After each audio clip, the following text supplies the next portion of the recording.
Knock, knock. I'm talking to you. Could you please close those 5 open tabs and close that Word file too? I know you are doing your lesson plan. I know you have a stack of unchecked online scripts. Among all this, would you like to hear my experience? Because I'm going through the same thing. Right now, it feels like I'm not just an instructor, I'm a constructor as well. It feels like I'm building the plane as I fly. Do you get the same feeling sometime? As a teacher, does the journey sometimes get stuck between a constructor and instructor? If so, this presentation will be perfect for you. I'm Rezwana Islam, and this is my Teachnology 2020. So, about this journey I was talking about, when I tried to put all the information together, all of the bits and pieces of my experiences together, I looked into available structures and frameworks which could best describe my experience.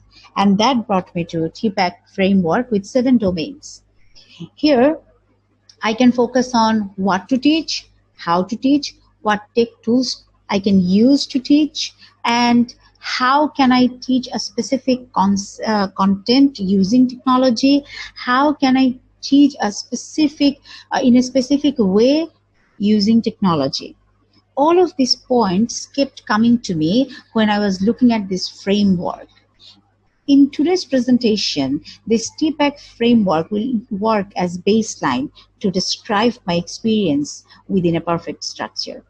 So when I was going through this lesson planning, this class planning, and how I'm going to teach, the first thing that I focused on was the perfect presentation of the content technologically.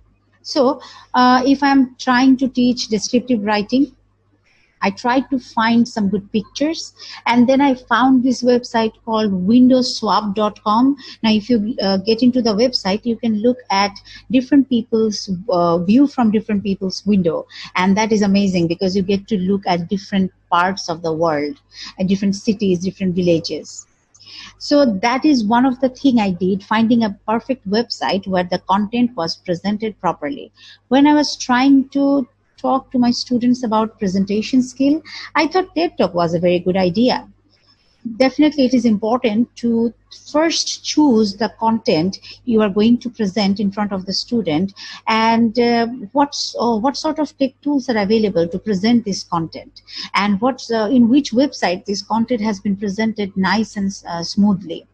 Because this is not the same thing as teaching in physical classroom, is it now? After that, I thought about technological, pedagogical knowledge. And why? Because I knew that I have to look what my students are looking at. I have to find what my students are looking at. So no matter which tech tool I use, I made sure that I had a demo student account, which was given to me by my institution. I requested for it and then gave it to me. And using the demo student account, anytime I gave an assignment in Google Classroom, I tried to see what my student was looking at and was there any hurdle. Whenever I gave a new content or any new sort of assessment, I tried to practice it by myself first. So I took a quiz first, then I gave the same quiz to them. And I tried to predict the possible problems that can come up with it.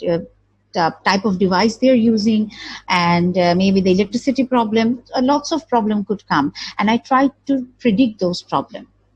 In the beginning of any Google form or any sort of assessment task, I try to keep a non-graded part because students need some time for adjustment. So if I immediately start with the first question in a quiz in Google form, in number 1 question, they will lose their moment of concentration and the time they need to get familiar with the whole process. So I thought, why not start with their names, course code, ID, and of course there is one simple sentence about honesty and integrity that will keep these things in focus. And by the time they go through these 3 points, they will get familiar with the whole Google form and they will feel comfortable using it.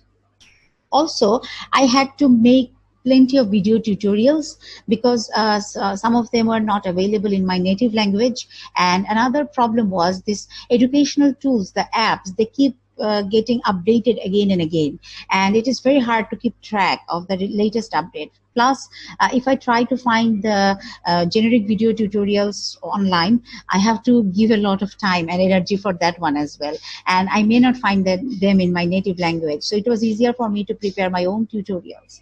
My video tutorials plus my class recordings. Now, these two amazing videos, where do I keep them? And how do I make sure my student can access them whenever they want? They can easily download them. They can access them using the smallest amount of megabyte. They don't have to use a lot of internet for that.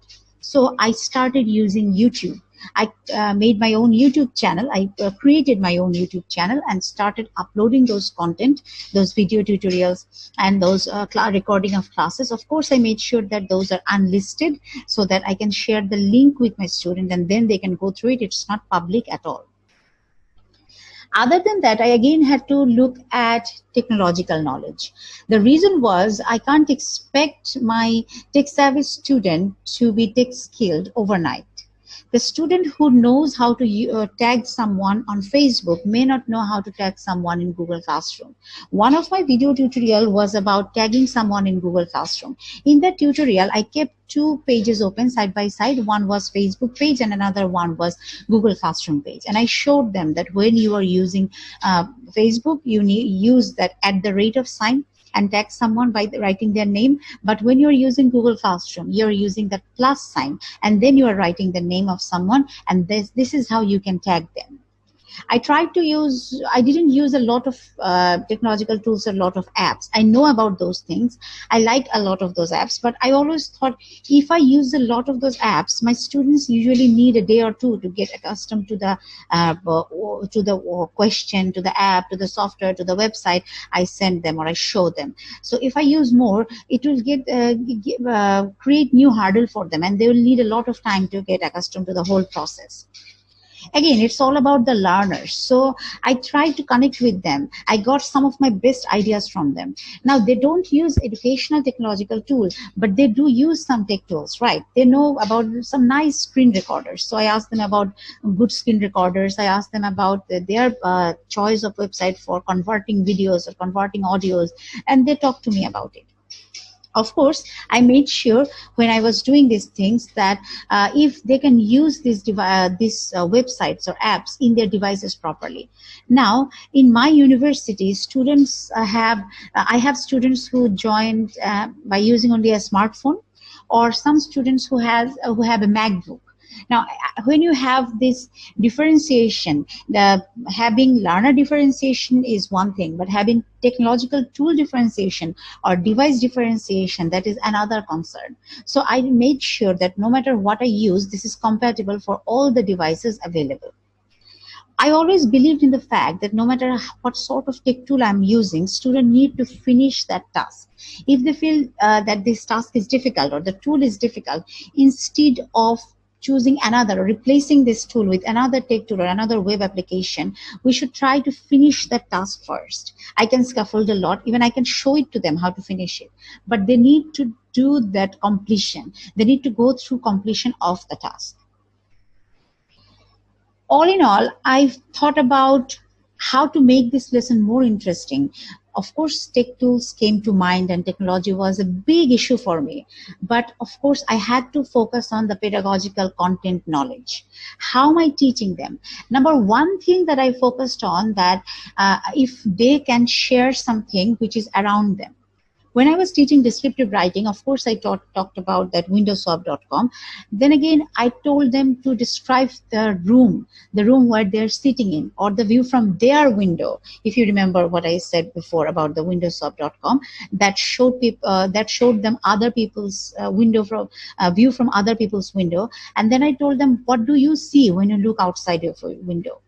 And they ended up showing me the outside of their window, and these are adult learners, so we had proper permission for showing the view and everything, so they were very comfortable with it. What I'm trying to say is that try to connect this content, this lesson, with the distraction of their home. In that case, the distraction will turn into focus. Another point was customizing my lesson. Now, after teaching in a physical classroom for a long time, it takes some time to customize your content and teaching style. And we need that time.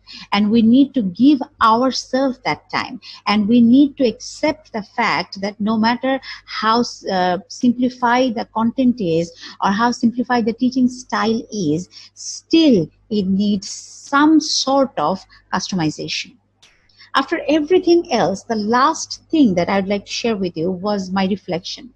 So after every class, I tried to take 1 or 2 sentence notes, probably in Google Keep Notes. And I tried to focus on what worked well, what didn't work. If something worked well, I took notes of it in Google Keep. And if something didn't work well, then when I was teaching the same content in another class, I tried to avoid that. And that reflection helped me a lot. I also focused on my students' reflection. Now, when students are using Google Classroom from their device, mobile device, and from their computer, it's actually a bit different experience. So when my student told me, ma'am, I can't do this thing from my mobile when I'm using Google Classroom, I tried to use my demo account and find out what's happening to them. So of course, I focused on my students' reflection as well. All in all, my teacher journey involved a lot of tech tools and a lot of self-reflection at the same time. I found my new identity as a teacher. So how was your teacher journey? If you think about this TPAC model, can you apply it in your teacher life? Let me know how it works for you. I'll be waiting for your comments. Thank you.